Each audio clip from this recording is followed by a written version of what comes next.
नमस्कार, मी अक्षता जयवंत वाडेकर। माझ्या घरासमोर देवगड वाडातरचे मी आहे रहिवासी। माझ्या घरासमोर कॅमेरा आणि गाड्या लावलेल्या आहेत, त्या अनधिकृत आहेत। त्यानंतर मी एप्रिल महिन्यामध्ये या गाड्या आणि कॅमेरा लावला गेलेला आहे। त्यानंतर मी पोलीस स्टेशनला तक्रार केली, तिथूनही मला उत्तर आलं नाही। परत मी वरच्या स्तरावरती सगळीकडे जिल्ह्यावरती लेटर पाठवलेले आहेत, पण तिथूनही मला उत्तर काही आलं नाही। त्यानंतर मी 2 ते 4 वेळा गावात येऊन प्रयत्न केले, मला काही चांगली उत्तरं मिळाली नाही। त्यानंतर गावातील अध्यक्ष ह्यांनाही मी कळवलं होतं की माझ्या घरासमोर कॅमेरा, तर ते बोलले हो हे चुकीचं आहे, परंतु त्यांनी कुठलं हे असं कार्य केलं नाही।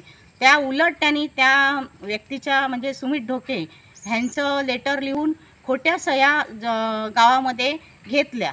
त्यासाठी मला मुंबईवरून परत यावं लागलं आणि इथे मी पुन्हा धावपळ केली।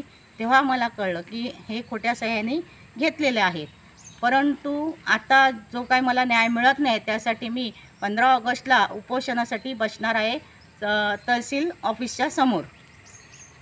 त्रास असं म्हणण्यापेक्षा हा कॅमेरा आता जेव्हा मी हनुमान जयंतीला त्याची उंची फार होती, जेणेकरून तो 360 डिग्रीचा कॅमेरा आहे, त्यामुळे ते संपूर्ण घेतलं। आता इथे तुम्हाला माहिती आहे मच्छी पकडतात लोक, महिला कालवं बोसतात, तिथे कशाही असतात। म्हणजे आता मी असं सांगू शकत नाही पदर कुठे असो काय असो, खाली कालवं बोसतात।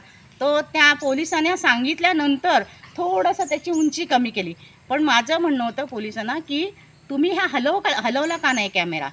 तर नाही मॅडम आमच्या हद्दीत येत नाही। हद्दीत येत नाही म्हटल्यावर मी पुढचं पाऊल उचललं, मी मेरिटाईम लोकांना त्यांना लेटर पाठवलं, तर ते सांगतायत ते माझ्या हद्दीत नाही। पोलीस सांगतात माझ्या हद्दीत नाही, ते सांगतात माझ्या हद्दीत नाही। म्हणून मी 15 ऑगस्टला उपोषणाला बसत आहे। म्हणजे सगळे ह्या वाडातरचे ग्रामस्थ आहेत। मी आता पोलीस स्टेशन दिलेलं आहे, ओरसला दिलेलं आहे, तहसील ऑफिसला दिलेलं, इथे प्रांतला दिलेलं आहे आणि हे सगळे लेटर दिलेले आहेत। तर ह्या सगळ्या ह्याची दखल घेतली नाही, म्हणून मी 15 ऑगस्टला उपोषणाला आम्ही बसणार आहोत। समर्थ न्यूज चॅनल यूट्यूबवर सबस्क्राईब करा व बेल आयकॉनवर क्लिक करा आणि रहा अपडेट।